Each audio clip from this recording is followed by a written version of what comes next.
রে আমার উম্মতেরা, তোমরা শুনে নাও, গোটা বছরের মধ্যে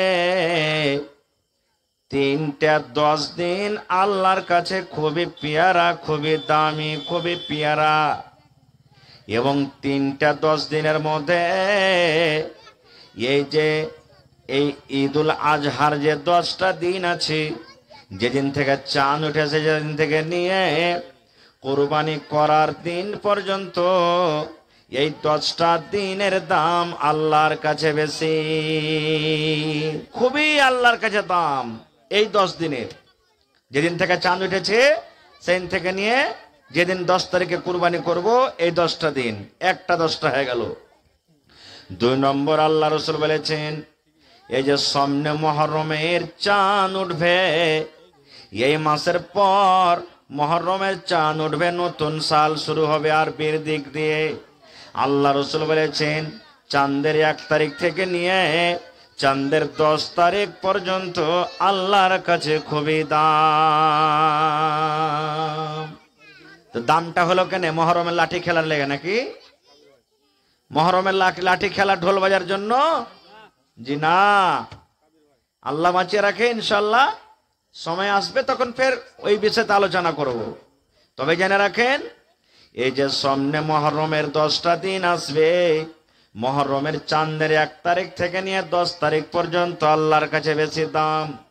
3 নম্বর, 10 দিন রমজান মাস, 10 রমজান কেটে গেল, 20 রমজান কেটে গেল, 21 রমজান থেকে নিয়ে 30 রমজান পর্যন্ত, মানে রমজান মাসটাকে 3 ভাগ করে শেষের যেটা 10টা দিন বাঁচবে, এই 10টা দিনের আল্লাহর কাছে বেশি দাম। কেন? কেন বেশি দাম? আল্লাহ তাবারাক ওয়া তাআলা কোরআনে বলেন, আল্লাহ রাসূল বলেছেন, ওই 10টা দিনের মধ্যে রমজান মাসের শেষের যে 10টা দিন আছে, ওই 10টা দিনের মধ্যে বিজোড় যেগুলা রাত আছে, ওই রাত গালার মধ্যে একটা রাত কিন্তু শাবে কাদারের রাত আছে। আছে না নাই? শাবে কাদারের রাত আছে, শাবে কাদারের রাত আছে। ওই রাতটাতে কি হয়? আল্লাহ তাআলা বলেন, রে দুনিয়ার মানুষ, আমি আল্লাহ রাব্বুল আলামিন ওই শাবে কাদারে, কদরের রাতে আমি আল্লাহ পাক পবিত্র এই 30 পারা কোরআনকে আমি আল্লাহ নাজিল করেছি। এবং শাবে কাদার যারা পেয়ে যাবে রে, শাবে কাদার এত ফজিলত, মানুষ 83 বছর 4 মাসের ইবাদত বান্দেগি করে জানে কি পাবি? আমি আল্লাহ রাব্বুল আলামিন শাবে কাদারের একটা রাতে আমি আল্লাহ তখনই নেকি দান করব। সুবহানাল্লাহ। 83 বছর 4 মাস ইবাদত করে জানে কি হয়? শাবে কাদারে একটা রাতে আল্লাহ তাবারাক ওয়া তাআলা তখনই নেকি দান করেছেন।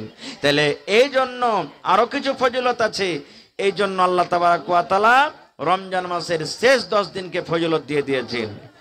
আর এই যে দেখেন মুহররমুল হারাম, মুহররম মাসের 10 দিনে ফজিলত আছে। কি ফজিলত? আল্লাহ রাসূল বলেছেন, মুহররমের চাঁদের যেদিন 9 তারিখ হবে একটা রোজা আছে, মুহররমের চাঁদের যেদিন 10 তারিখ হবে সেদিন একটা রোজা আছে। মুহররমের যারা 2টা রোজা করবে, চাঁদের 9 তারিখে একটা আর চাঁদের 10 তারিখে একটা, আল্লাহ নবী বলেছেন, যদি কোনো মা, যদি কোনো খালা, যদি কোনো দাদি, কোনো ভাই, কোনো মামা, যদি কোনো কাকা ভাইরা, ছোট হোক বড় হোক, মুহররম মাসে 2টা রোজা করতে পারে, চাঁদের 9 তারিখে একটা আর চাঁদের 10 তারিখে একটা, ঢোল বাজাতে হবে না রা ভাই, মুহররম খেলতে হবে না, লাঠি বানাইতে হবে না, ঝুনঝুনা বাজাইতে হবে না, তালোয়ার খেলতে হবে না, তাজিয়া উঠাইতে হবে না। রোজা আছে সেদিন ওই যে মুসলমানেরা চাঁদের 9 তারিখে একটা রোজা আর মুহররমের 10 তারিখে যে একটা রোজা করবে, 2টা যারা রোজা করবে, আল্লাহ নবী বলেছেন তার জীবনের 1 বছরকার যত ছোট ছোট গুনাহ আছে, 2টা রোজা করার কারণে আল্লাহ রাব্বুল আলামিন তার জীবনের গুনাহকে মাফ করে দিবেন। নারে তাকবীর, সুবহানাল্লাহ। তাইলে মুহররমের রোজা রাখবেন না? পড়েন ইনশাআল্লাহ। 1 বছরকার গুনাহ আল্লাহ মাফ করবে, এই জন্য ওই 10 দিনের ফজিলত। আর এই মাসের 10 দিনের কেন ফজিলত হইল? সুবহানাল্লাহ। মুহররমের 10 দিন আল্লাহর কাছে বেশি ভালো, রমজান মাসের শেষের 10 দিন আল্লাহর কাছে বেশি ফজিলতওয়ালা ভালো, কিন্তু ওইগুলা থেকেও এই ঈদুল আজহার এই জিলহিজ্জা মাসের শুরুকার 10 দিন আল্লাহর কাছে বেশি আরো ভালো। ওই 10 দিন থেকেও এই 10 দিনের আল্লাহর কাছে বেশি পিয়ারা। আল্লাহ রাসূল বলেছেন 360 দিনে 1 বছর হয়, 360 দিনে 1 বছর হয়। নবী বলেছেন 360 দিনের মধ্যে 10টা দিন এমন আছে, এই জিলহজ্জা মাসের 10টা দিন, যেদিন থেকে চাঁদ উঠেছে সেদিন থেকে নিয়ে এই যে 10টা দিন নবী বলেছেন, এই 10টা দিন আপনার মুহররমের মাস তার মোকাবিলা করতে পারবে না। গোটা যে ঘুরিয়ে দিলে যে আল্লাহ রাসূল বলেছেন মুহররমের 10টা দিন এই জিলহজ্জা মাসের মোকাবিলা করতে পারবে না। রমজান মাসের ওই যে শেষের 10টা দিন আছে, ওই শেষের 10টা দিন এই জিলহজ্জা মাসের মোকাবিলা করতে পারবে না। এত দাম এই 10টা দিনের। একজন সাহাবী বলছেন, হুজুর যদি কোনো মানুষ আল্লাহর রাহে লড়াই করতে যায়, জিহাদ করতে যায়, তাহলে কি ওর থেকে এটা 10টা দিন দামি? রাসূল বলেছেন, হ্যাঁ রে সাহাবী, হ্যাঁ। এ আমার উম্মতরা তোমরা শুনে নাও, যারা জিহাদ করতে যাবে ওই জিহাদ করনেওয়ালা থেকে এই 10টা দিন আল্লাহ রাব্বুল আলামিনের কাছে বেশি পিয়ারা। কিন্তু হ্যাঁ, যদি কোনো মানুষ লড়াই করতে চলে গেল, লড়াই করতে যাওয়ার পর ওর জীবনখানটা ঘুরিয়ে আনতে পারলো না, লড়াই করতে করতে করতে নিজের জান মালকে হারিয়ে দিল, আল্লাহর রাহে শহীদ হয়ে গেল, বাড়ি ঘুরে আসতে পারলো না। নবী বলেছেন লড়াই করতে করতে যুদ্ধ করতে করতে যদি নিজের জান মালকে আল্লাহর রাহে কুরবান করে দেয়, তাহলে নবী বলেছেন ওই লোকটা কিন্তু এই 10 দিন থেকে টপে যাবে। আর যদি লড়াই করতে করতে গাজী হয়ে বাড়ি ঘুরে আসে, আল্লাহর রাহে যদি শহীদ না হয়, তাহলে ওই লোকটাও এই 10 দিনের মোকাবিলা করতে পারবে না। এত ফজিলত আছে। বলবেন হাজী মাওলানা এই 10টা দিনের এত ফজিলত তো আছে কি মাসটাতে? এই 10টা দিনে কি আছে? ওরে সুবহানাল্লাহ, এই মাসে 10টা দিনে হজ হয়। হজ হয় না? হাজিরা হজ করতে গেছে না জানি? হজ করতে গেছে। ওরে সুবহানাল্লাহ, আল্লাহ নবী বলেছেন যারা হজ করতে গেছে রে, হজ যদি কবুল হয়ে যায় আল্লাহর দরবারে, আল্লাহ যদি তার হজটাকে কবুল করে নেয়, নবী বলেছেন উম্মত যেমন মায়ের পেট থেকে যেদিন বাচ্চা জন্ম নেয় তার জীবনে কোনো গুনাহ থাকে না রে, গুনাহ থাকে না। আল্লাহ রাসূল বলেছেন যদি কোনো হাজির হজ কবুল হয়ে যায়, তাহলে ওই হাজিরটা যেদিন মায়ের পেট থেকে বাচ্চা জন্ম নেয় কোনো গুনাহ থাকে না, ওই হাজির মাসুম বাচ্চার মতন মক্কা থেকে বাড়িতে ঘুরে আসে। কিন্তু হ্যাঁ, যদি হারামি টাকার হজ করতে যায়, সুদ খাওয়া টাকার যদি হজ করতে যায়, বেঈমানি করার যদি হজ করতে যায়, বেটা বেটিকে মাইরা যদি হজ করতে যায়, এরকম টাকার হজ কিন্তু রব্বুল আলামিন কবুল করবেন না। হালাল টাকা হওয়া চাই, হজ্জে মাবরুর যাকে বলা হয়েছে। সুবহানাল্লাহ, এত ফজিলত, এত ফজিলত আছে। আর কি ফজিলত আছে? এই মাসে একটা দিন আছে চাঁদের 9 তারিখে আরফাত বলা হয়েছে, ইয়াউমে আরফা। হাজিরা যখন চাঁদের 9 তারিখ হবে, ইয়াউমে আরফার মাঠে যায়, আরফার ময়দানে যায় রে বন্ধু, হাজিরা দোয়া করবেন। আল্লাহ নবী বলেছেন আরফার মাঠে যারা হজ করতে যায় দোয়া করবে, যদি দোয়াটা তার খালিস নিয়াতে হয়, হালাল যদি কাপড় পিন্ধা থাকে, হালাল রোজি যদি খায়া থাকে, তাহলে বন্ধুরে যা আল্লাহর দরবারে যা দোয়া করবে আরফার ময়দানে, আল্লাহ রব্বুল আমিন তার দোয়াটাকে কিন্তু কবুল করে নেবেন। ওই হাজে যদি দোয়া করে আল্লাহ আমার ছেলে পিলাকে মাফ করে দাও, আল্লাহ তুমি আমার পড়োশিকে মাফ করে দাও। আল্লাহ মুসিবত থেকে বাঁচিয়ে লাও। আল্লাহ তুমি আমাকে সহি সালামত রাখো, ঈমানের পরে রাখো। গোটা পৃথিবীর মুসলমানের তুমি হেফাজত করো। আল্লাহ মসজিদ মাদ্রাসার হেফাজত করো। এইরকম যায় দোয়া যদি আল্লাহর দরবারে করে, আল্লাহ রাব্বুল আলামিন ওই আরাফার মাঠে কিন্তু তার দোয়াটাকে কবুল করে নেয়। ওই জন্য যারা গায়ের হাজি, যেমন আমরা হজ করতে জানি, বাড়িতে আছি, এ মায়েরা খালারা, চাঁদের যেদিন 9 তারিখ হবে, এই বছরে আমরা বকরাদের নামাজ 17 তারিখে পড়ব। আর আমাদের চাঁদের 9 তারিখ হবে আসতি রবিবারের দিন 16 তারিখ। একটা রোজা আছে রে ভাই, একটা রোজা আছে রে বোন, একটা রোজা আপনাকে করতে হবে, আরফার রোজা করতে হবে। চাঁদের 9 তারিখ আসতে সামনে রবিবারের দিন একটা রোজা করতে হবে। আল্লাহ নবী বলেছেন, এ আমার উম্মত, যদি তুমি একটা রোজা করো, আল্লাহ তোমার জীবনের 2 বছরকার গুনাহকে আল্লাহ মাফ করে দেবেন। বলেন সুবহানাল্লাহ। কয় বছরকার গুনাহ? 2 বছরকার গুনাহ মাফ হয়ে যাবে। 1 বছর যেটা সামনে চলে গেল, আর 1 বছর যেটা সামনে আসছে এখনো কিন্তু আসেনি, আপনি গুনাহ কি করবেন? এখনো হয়নি। 1 বছর তো যেটা চলে গেল গুনাহ হয়ে গেছে, আর যেটা সামনে বছর আসছে ওইটা কিন্তু এখনো আসেনি, আসছে, গুনাহ হয়নি। আল্লাহ রাসূল বলেছেন, উম্মত, যদি চাঁদের 9 তারিখে তুমি যদি একটা রোজা করো রে, আরফার রোজাটা করো, ইয়াউমে আরফার দিন যদি তুমি রোজাটা করো, তোমার জীবনে যেগুলো ছোট ছোট গুনাহ হয়েছে, তোমার জীবনে যেগুলো ছোট ছোট পাপ হয়েছে, সাগিরা গুনাহ যেগুলো হয়েছে, একটা রোজা করার কারণে রব্বুল আলামিন তোমার জীবনের 2 বছরকার গুনাহকে আল্লাহ মাফ করে দেবেন। ইনশাআল্লাহ নিয়াত করেন, আল্লাহ তুমি যদি আমাকে বাঁচিয়ে রাখো, আল্লাহ রবিবারের দিন রোজা ধরে থাকবো ইনশাআল্লাহ। পড়েন ইনশাআল্লাহ। আর ছোট বড় বাড়িতে আছে সবাইকে রোজা ধরিয়ে রাখবো, এটা নিয়াত করেলেন। মা খালারা, আপনারাও নিয়াত করেন যে সামনে রবিবারের দিন একটা রোজা করে রাখবো ইনশাআল্লাহ। এই জন্য একটা ফজিলত গেল। আর কি ফজিলত? আল্লাহ রাসূল বলেছেন, চাঁদের 10 তারিখকে ইয়াউমুন নাহার বলা হয়েছে, কুরবানির দিন। ওরে সুবহানাল্লাহ, কুরবানির দিন। ওই কুরবানির দিন চাঁদের 10 তারিখে যেটা আমরা মুসলমান কুরবানি করি, এই কুরবানি এলো কোথা থেকে? কখন থেকে আমরা জানুয়ারির কুরবানি করি? সুবহানাল্লাহ।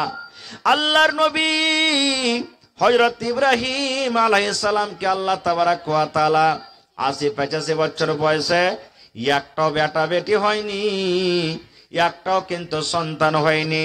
ইব্রাহিম নবী একদিন আল্লাহর দরবারে দোয়া করেছেন হাত তুলে, মাবুদ, আমার বয়সটা 80-85-90 বছর হয়ে গেল। আল্লাহ, আমি যখন মরে যাব আমার অংশীদার কে হবে? আমার ওয়ারিস কে হবে? জমি জায়গা বাড়ি ঘরের মালিক কে হবে? আল্লাহ তুমি আমাকে একটা সন্তান দাও। আল্লাহ তুমি আমাকে একটা সন্তান দান করো। আল্লাহ তুমি আমাকে একটা সন্তান দাও। আল্লাহ রাব্বুল আলামিন ইব্রাহিম নবীকে বললেন, ফাবাশশারনাহু বিগুলামিন হালিম। আল্লাহ ফেরেশতাকে বলেছেন, যাও আমার নবী ইব্রাহিমকে একটা খুব সুন্দর চতুর চালাক খুশখবরি দিয়ে দাও। বাচ্চা হয়ে গেল। লম্বা ঘটনা আছে ভাই, ঘটনার দিকে আমি যাব না। আল্লাহ বাচ্চা রাখেন ইনশাআল্লাহ। যেদিন আমি ইব্রাহিম নবীর কাহিনী ঘটনা বয়ান করব, সেদিন আপনাদের সামনে ইনশাআল্লাহ রাখবো কথাটা। কুরবানিটা এলো কোথা থেকে? যত নবী দুনিয়াতে এসেছেন সব নবী কুরবানি করেছেন। যত নবী দুনিয়াতে এসেছেন সব নবী কুরবানি করেছেন। কিন্তু যেই কুরবানিটা আমরা করছি, এই কুরবানিটা এলো কোথা থেকে? একটু শুনেন। আল্লাহ তাবারাক ওয়া তাআলা যখন ইব্রাহিম নবীকে একটা সন্তান দান করলেন, তার নাম রাখলেন ইসমাইল। ইসমাইলের বয়স, সুবহানাল্লাহ, এখন ইসমাইল নবী ছোট, মার দুধ পান করছে, ছোট বাচ্চা, হাঁটতে উঠতে পারে না। আল্লাহ রাব্বুল আলামিন অর্ডার করলেন, ও আমার নবী ইব্রাহিম, তুমি 80-85 বছর বয়সে তোমাকে একটা সন্তান দান করনো, তার নাম ইসমাইল। হে ইব্রাহিম, আমি আল্লাহ রাব্বুল আলামিন অর্ডার করি, ইব্রাহিম রে, তুমি তোমার এই কলেজার টুকরা সন্তান আর তোমার স্ত্রী হাজরাকে বাড়িতে তুমি রাখিও না। যাও যাও, তাকে তুমি বনে রেখে এসো। যাও যাও, তুমি তাকে রেখে এসো কোথায়? যেখানে কোনো গা নাই, যেখানে কোনো বাড়ি নাই, যেখানে কোনো গাছ নাই, যেখানে কোনো পানি নাই, যেখানে কোনো লোকজন নাই, এরকম জায়গাতে তুমি তাদেরকে রেখে এসো। আল্লাহর পরীক্ষা দেখেন ভাই, আল্লাহ মেলাই পরীক্ষা করেছেন ইব্রাহিম নবীকে, তার মধ্যে এটা সব থেকে বড় পরীক্ষা। সুবহানাল্লাহ। এবার আল্লাহ অর্ডার করলেন যে দেখো ইব্রাহিম, তুমি তোমার বাচ্চাকার স্ত্রীকে যখন রেখে দিবে, রেখে দেওয়ার পর পিছন দিকে এরকম ঘুরেও দেখিও না, তোমাকে ময়ে লেগে যাবে। আপনারা দিল্লি, পাটনা, পাঞ্জাব যখন যাব, ছোট ছোট বাচ্চা থাকলে আব্বা আব্বা বলে ডাকবে না? পিছন দিকে ডাকবে না? ডাকবে না? ডাকবে। এবারে যখন আপনি আগে হেঁটে চলে যাবেন, যদি পিছন দিকে ঘুরে দেখেন বাচ্চাটা কানবে, আপনাকে মায়া লাগবে, এসে আবার কোলে নেবেন। নেবেন না? নেবেন না? কিন্তু আল্লাহ রাব্বুল আলামিন বললেন, ইব্রাহিম, তোমার স্ত্রী হাজরাকে আর তোমার বেটা ইসমাইলকে তুমি রেখে যখন দিবে, রেখে দেওয়ার পর খবরদার খবরদার তুমি পিছন দিকে কিন্তু ঘুরে দেখতে পাবে না। আল্লাহ আগে বলে দিলেন তুমি পিছন দিকে ঘুরে দেখিও না।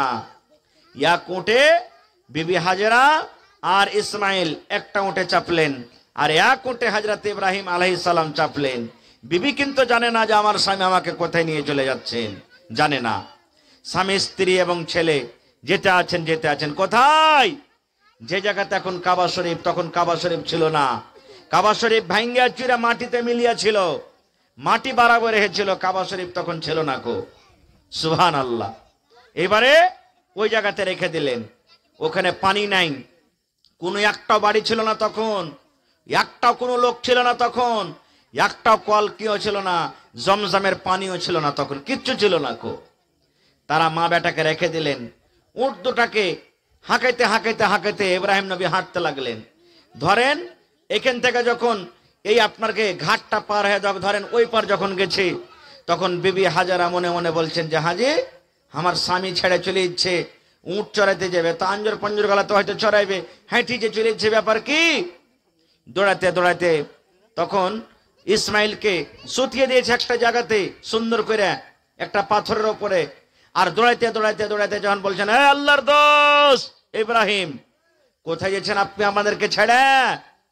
আল্লাহ যে পিছন দিকে ঘুরে দেখতে মানা করেছেন, ঘুরে কিন্তু দেখেন না। বিবি হাজরা মনে মনে বলছেন, আল্লাহ ব্যাপারটা কি? আমার স্বামী যে পিছন দিকে ঘুরে দেখে না। আবার তখন বলছেন, আল্লাহর দোস্ত ইব্রাহিম, স্বামী গো, একটা কথা আর বলেন তো, এই যে আপনি আমাদের মা বেটাকে এরকম জায়গাতে রেখে গেছেন, যেখানে কোনো বাড়ি নাই, লোক নাই, পানি নাই, ছাইহা নাই, তো এরকম জায়গাতে যে আপনি রেখে গেছেন, এটা কি আল্লাহর হুকুম, আল্লাহর আদেশ যে আপনি আমাদেরকে রেখে চলে যাবেন? সামনে থেকে হযরত ইব্রাহিম আলাইহিস সালাম মাথাটা এরকম ভাবে হেলিয়ে দিলেন। পিছন দিকে যা ঘুরে দেখতে মানা আছে, সামনে এরকম ভাবে মাথাটা হেলিয়ে দিয়ে বলেন, হ্যাঁ বিবি রে, মানে হ্যাঁ বিবি, এটা আল্লাহর আদেশ। এই আমার মায়েরা, খালারা, এইবারে বিবি হাজরা কে বলছেন দেখেন, ওরে সুবহানাল্লাহ। বিবি হাজরা তখন বলছেন, স্বামী গো,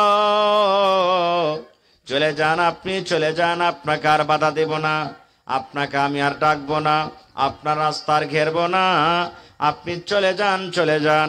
যদি আল্লাহর অর্ডার থাকে, আল্লাহর আদেশে যদি আপনি আমাদেরকে এখানে রেখে যান, তাহলে আল্লাহ রাব্বুল আলামিন আমাদের হেফাজত করবেন, আল্লাহ রাব্বুল আলামিন আমাদেরকে বরবাদ হালাক করবেন না। যান, আপনি আমাদের হেফাজত কে করবেন? আল্লাহ। চলে গেলেন। এইবারে কলসিতে যেখানটা পানি ছিল ভাই, পাথর দেশ, সব পানি শুকিয়ে গেল। এবার মা হাজেরা কি পান করবেন? বাচ্চাকে কি পানি পান করাবেন? বাচ্চা কাঁদছে, পিপাসা লেগে গেছে। বিবি হাজেরার কলিজা শুকিয়ে গেছে, আশেপাশে কোনো গা গ্রাম নাই, বাড়ি নাই, কেমন করে জান বাজবে? কে পানি দিবে তাকে? কলও নাই, ইন্দারা নয়, কিচ্ছু নাই, কে পানি দিবে? এবার ওই কাবা শরীফের পাঞ্জরে দুটা পাহাড় আছে, যেটা আল্লাহর কোরআনে বলছেন, ইন্নাস সাফা ওয়াল মারওয়াতা মিন শাআইরিল্লাহ।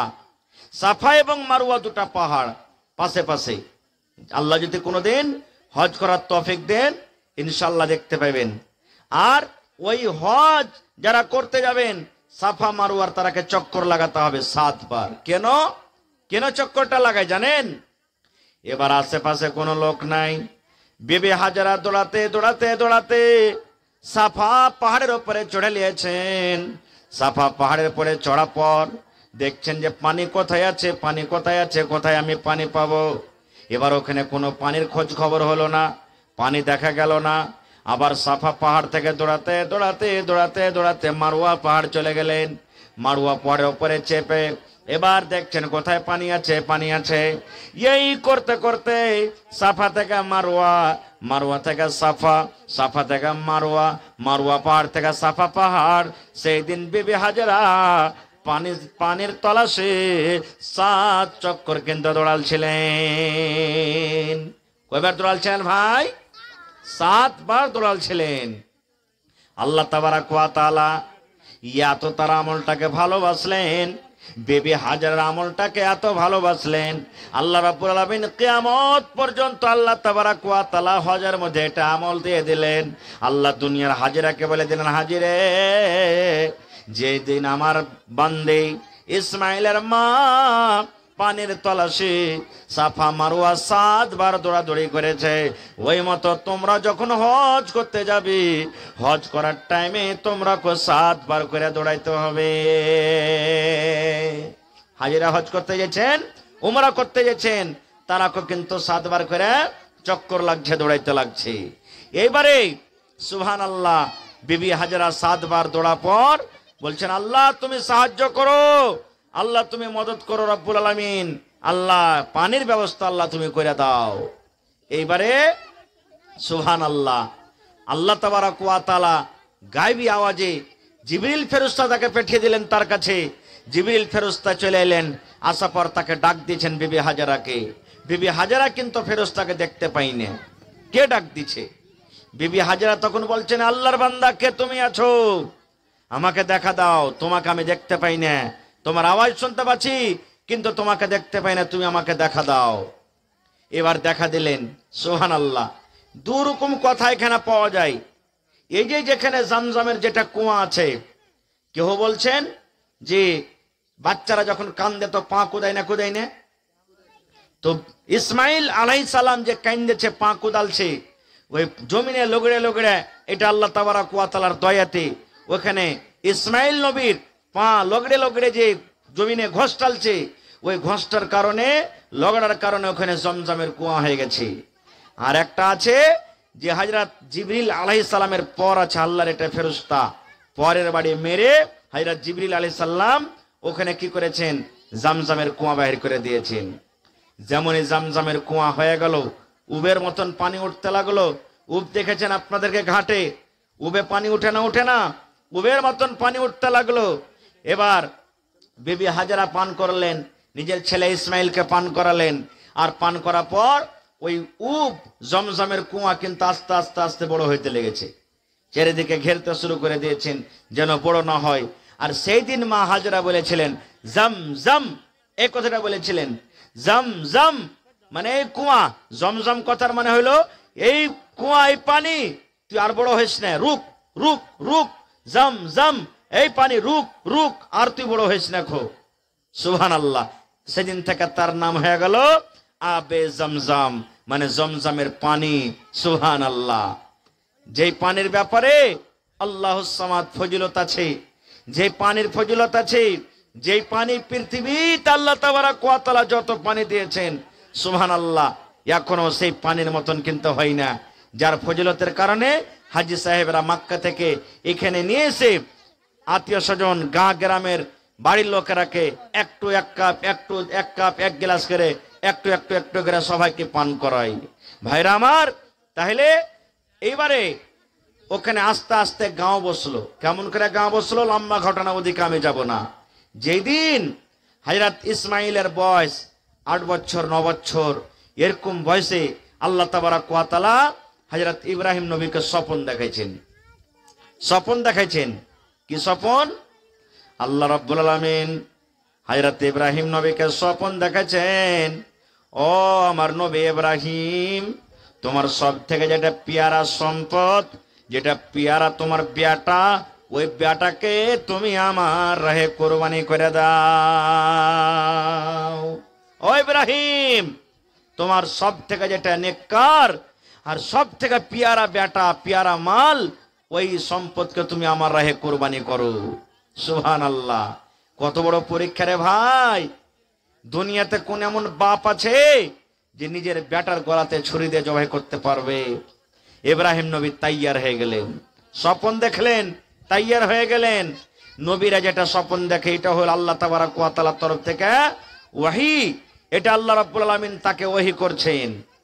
এবার এখানটা ছুরি নিলেন ইব্রাহিম নবী, ছুরি নিয়ে হাঁটতে হাঁটতে হাঁটতে হাঁটতে চলে গেলেন কোথায়? ওই যেখানে কাবা শরীফে নিজের স্ত্রী হাজারা আর নিজের কলিজার টুকরা ইসমাইলকে রেখে এসেছেন। গা গ্রাম আস্তে আস্তে বসে গেছে, তো বাড়ি চিনতে পারে না। একটা লোককে বলছেন যে হাজি, হাজারার বাড়ি কোনটা, ইসমাইলের বাড়ি কোনটা, তোমরা কি চিনো? তখন যারা আশেপাশেকার লোক বলছেন যে এটা হলো হাজারার বাড়ি। চলে গেলেন, বসতে দিলেন। বসতে দেওয়ার পর এরে সুবহানাল্লাহ, বাপ বেটার গল্প দেখেন। ইব্রাহিম নবী ইসমাইল নবীর সাথে যা গল্প করেছেন, আল্লাহ তাকে গল্পটা কত ভালোবেসেছেন, আল্লাহ নিজের কোরআনে আল্লাহ সেটাকে দিয়ে দিয়েছেন। কি গল্প? ইব্রাহিম নবী নিজের বেটা ইসমাইল নবীকে বলছেন, আস্তে আস্তে করে বলছেন, ছোট্ট ছোট্ট আওয়াজে বলছেন, ইয়া বুনাইয়া, ও আমার কলেজার টুকরা সন্তান, ইন্নী আরা ফিল মানামি আন্নী আযবাহুকা ফানজুর মাযা তারা। সুবহানাল্লাহ। কি বলছেন? হযরত ইব্রাহিম নবী নিজের বেটা ইসমাইলকে বলছেন, ইয়া বুনাইয়া, এই আমার কলেজার টুকরা সন্তান, বেটারে, আল্লাহ রাব্বুল আলামিন আমাকে স্বপ্ন দেখাচ্ছেন। আমি রাতের বেলাতে স্বপ্ন দেখেছি যেন তোমার গলাতে ছুরি দিয়ে তোমাকে আল্লাহর রাহে আমি কোরবানি করেছি। বেটা, আল্লাহ অর্ডার করেছে যে তোর গলাতে আমি ছুরি দিয়ে তোকে জবাই করব। ফানজুর মাযা তারা, বেটা তোমার মত কি? বলো তো, তুমি আল্লাহর রাহে কোরবানি হবে কি হবে না? কে বলছেন? ইব্রাহিম নবী 7 বছর 8 বছরকার বেটা ইসমাইল নবীকে বলছেন। বাপ হলেন একজন নবী, আর ইসমাইল নবী এগিয়ে বড় হয়ে নবী হবেন। নবী কোনদিন ভুল কথা কইতে পারে কি? এবার হযরত ইসমাইল আলাইহিস সালাম কি বলছেন? ইয়া আবাতি ফাল মা তুমার সাতাজিদুনি ইনশাআল্লাহু মিনাস সাবিরিন। ছোট বাচ্চা, 7 বছর 8 বছর 9 বছরকার বাচ্চা ইসমাইল নবী, এখনো কিন্তু নবী হয়নি। আব্বাকে বলছেন, আব্বা গো, আল্লাহ যদি আপনাকে আদেশ করে থাকে আমার গলাতে ছুরি দিয়ে আপনি আমাকে জবাই করবেন, আমার গলাতে আপনি ছুরি দিয়ে আমাকে আল্লাহ রাহে কোরবানি করবেন গো আব্বা। আব্বা চলেন, কোথায় আপনি আমাকে নিয়ে যাবেন? আমার কোনো আপত্তি নাই, আমার কোনো দুঃখ নয়, আমি রাজি খুশি হয়ে আল্লাহর রাহে আমি কোরবানি হয়ে যাব। আপনি আমার গলাতে ছুরি দিয়ে আপনি আমাকে কোরবানি করে দেন। সুবহানাল্লাহ। এই আমার ভাইরা, মায়েরা, খালারা, দেখেন আল্লাহর কত বড় পরীক্ষা। বেটা বলছেন, আব্বা চলেন, কোথায় আপনি নিয়ে যাবেন? আমি কুরবানি হয়ে যাবো আব্বাজি, চলেন, আপনি আপনাকে নিয়ে চলেন। আল্লাহ রাব্বুল আলামিন কোরআনে বলেন, ফালাম্মা আসলামা ওয়া তাল্লাহু লিল জাবিন। বাপ বেটা রাজি হয়ে গেল, বাপ রাজি হয়ে গেল কুরবানি করব বলে, আর বেটা রাজি হয়ে গেল কুরবানি হবে বলে। বাপ বেটা কুরবানি করার জন্য হাঁটতে হাঁটতে হাঁটতে হাঁটতে মিনার মাঠে চলে গেলেন। মধ্যখানে আরো কথা থাকলো। ইবলিস শয়তান এসে বিবি হাজারাকে ভাঙটালছে, হযরত ইসমাইলকে বহাকালছে, ইব্রাহিম নবীকে বহাকালছে। ইব্রাহিম, আরে বুড়াতি কালে একটা বেটা পেয়েছিস, আর স্বপনের কথা তুই সত্য মনে করে আল্লাহ রাহে কুরবানি করতে যাচ্ছিস? কত রকম বকতালছে। ইসমাইলকে বলেছেন শয়তান এসে, ইসমাইল, তুমি কি জানো তোমার বাপ কোথায় নিয়ে যাচ্ছে? বলছে কোথায়? বলছে কুরবানি করতে বলছে। আমি জানি। এবারে মা হাজেরাকে বলছেন, হাজেরা তুমি তোমার সন্তান আর তোমার স্বামীকে রুখো, কারণ যে তোমার কলেজার টুকরা ইসমাইলকে ইব্রাহিম নবী কুরবানি করতে নিয়ে যাচ্ছেন। হে মায়েরা, মা হাজেরা কি বলছেন, হঠাৎ তুমি আমার দরবার থেকে। দুনিয়াতে বাপকে নিজের বেটার গলাতে ছুরি দিয়ে জবাই করতে পারে? শয়তান বলছে যে হাজেরা তুমি বুঝো না, এটা আল্লাহ রাব্বুল আলামিন আদেশ করেছেন। তখন মা হাজেরা বলেছিলেন, শয়তান রে, হট তুই আমার দরবার থেকে। আমি কত বড় নসিবওয়ালা, কত বড় ভাগ্যবান মহিলা, দুনিয়ার কোনো মায়ের লোকের বেটাকে আল্লাহ কবুল করেনি, আমার বেটাকে আল্লাহ নিজের কুরবানি করার জন্য আল্লাহ রাহে কবুল করেছেন। আমার নসিব কত ভালো। 3 জায়গাতে শয়তানকে পাথর মেরেছে। আল্লাহ ওই আমলটাকে কিয়ামত পর্যন্ত জারি করলেন, হাজিরে তোমরা হজ করতে যাবে, যে জায়গাতে মা হাজেরা, যে জায়গাতে ইসমাইল নবী, যে জায়গাতে ইব্রাহিম নবী, 3 জন পাথর মেরেছে শয়তানকে, তোমরাকে পাথর মারতে হবে। কোথায় নিয়ে চলে গেলেন? মিনার মাঠে। যেই মিনার মাঠে এখনো সুবহানাল্লাহ লাখো লাখো উট, গরু, ছাগল জবাই হয়, ওই চলে গেলেন মিনার মাঠে।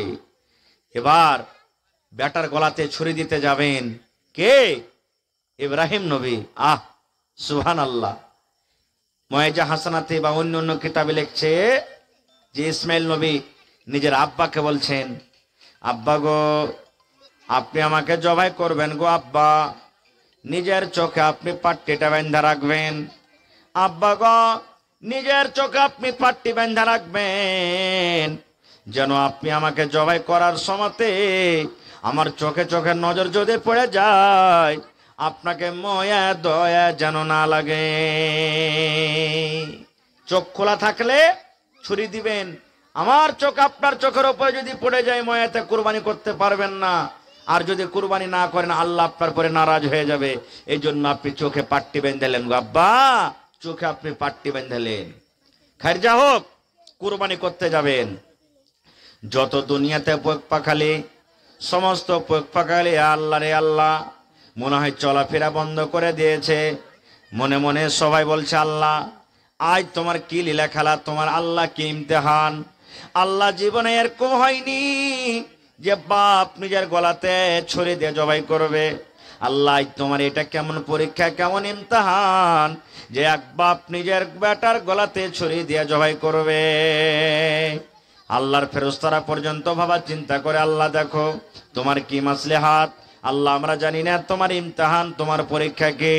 আল্লাহ নিজের বেটার গলাতে নবী ইব্রাহিম ছুরি দিয়ে তাকে জবাই করবে। জবাই করতে যাবেন, আর মানবেন না হযরত ইব্রাহিম নবী। আল্লাহ তাবারক ওয়া তাআলা জিবরিল ফেরেশতাকে ডাকতে বলছেন, জিবরাইল যাও, আমার নবী পাগল হয়ে গেছে, কুরবানি না করতে গেলেও ছাড়বে না।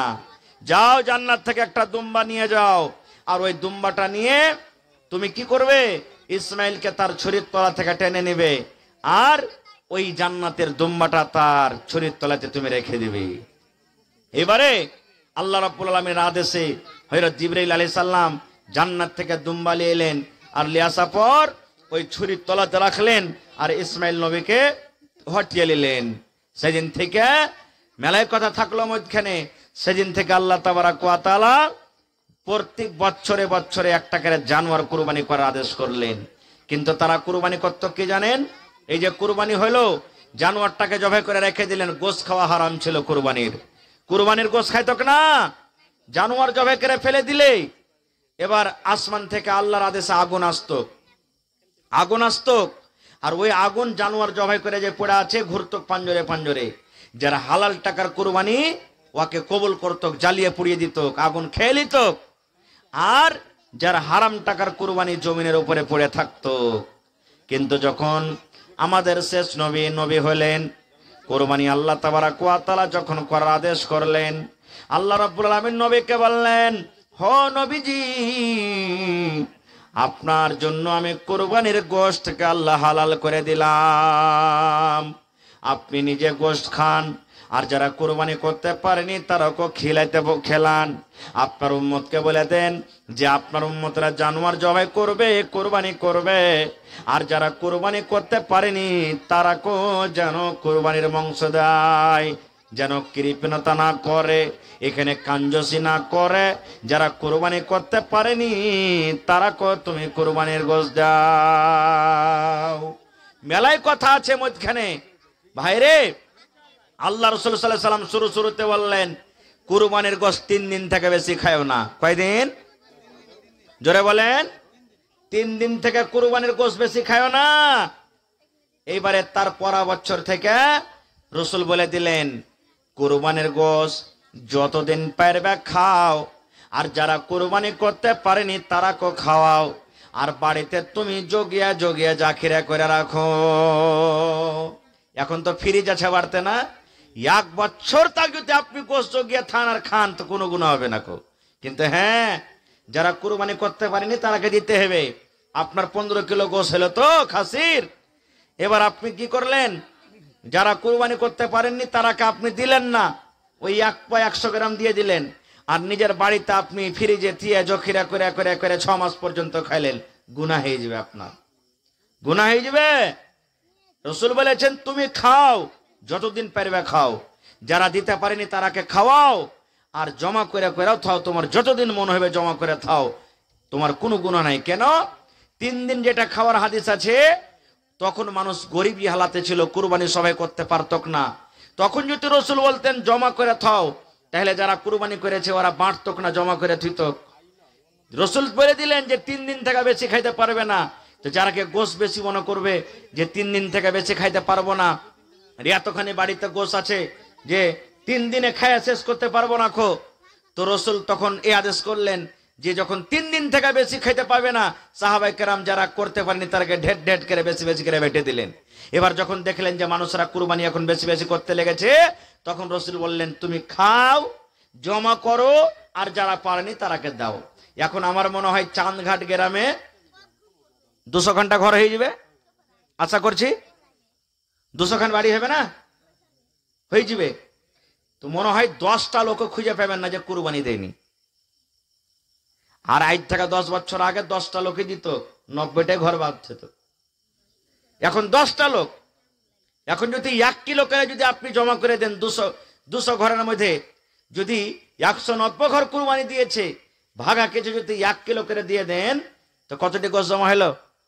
190 কিলো হলো। এবার 10টা লোক যে কুরবানি করতে পারেনি দিয়ে দেন না, ওকে 15-20 কিলো করে দিয়ে দেন, ওকে ও উদ্ধার হয়ে গেল, ও উদ্ধার হয়ে গেল। কিন্তু এখানে তো ওরকম হয় না, ওই ভাগ করার টাইমে 1 কিলো 2 কিলো দিচ্ছে।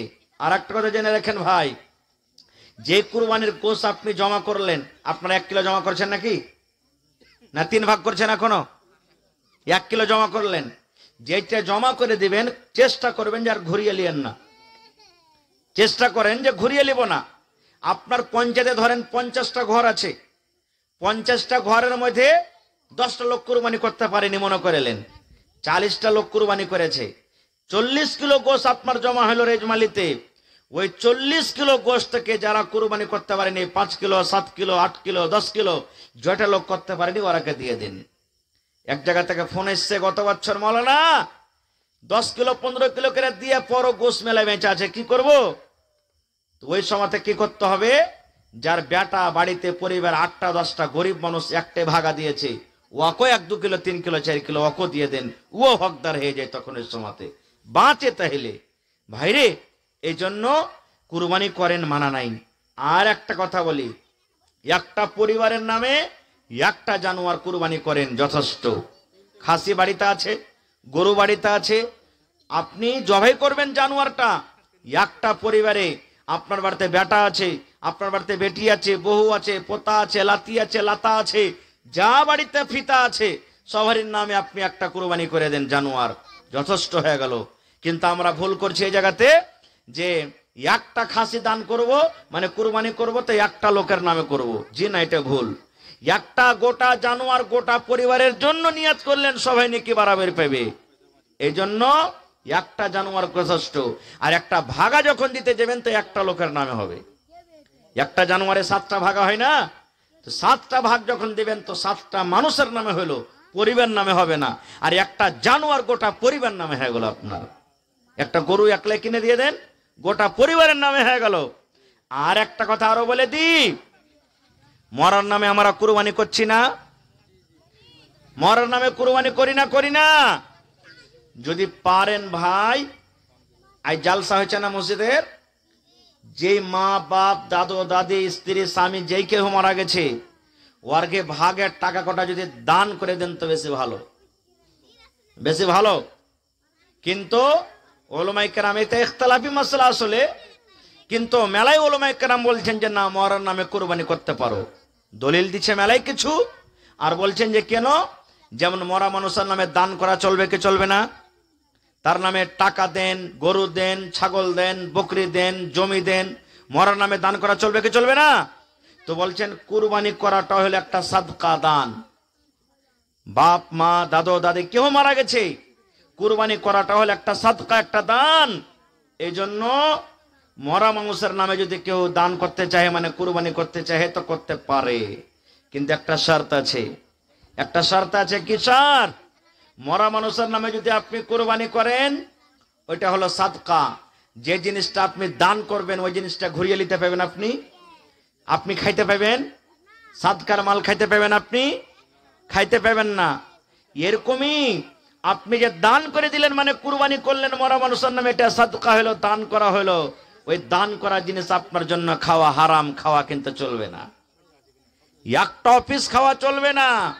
যেই জানোয়ারটা মৃত মানুষের না আপনি জবাই করলেন, ওর যতখানি গোশত হবে গোটা পরিবারের নামে, আপনি যতটি পরিবার আছে পরিবারের মধ্যে কেউ খাবে না, সব গোশত আপনাকে বেটে দিতে হবে, সবখানি গোশত আপনাকে বাঁটতে হবে, কারণ আপনার জন্য এটা হারাম হয়ে গেল।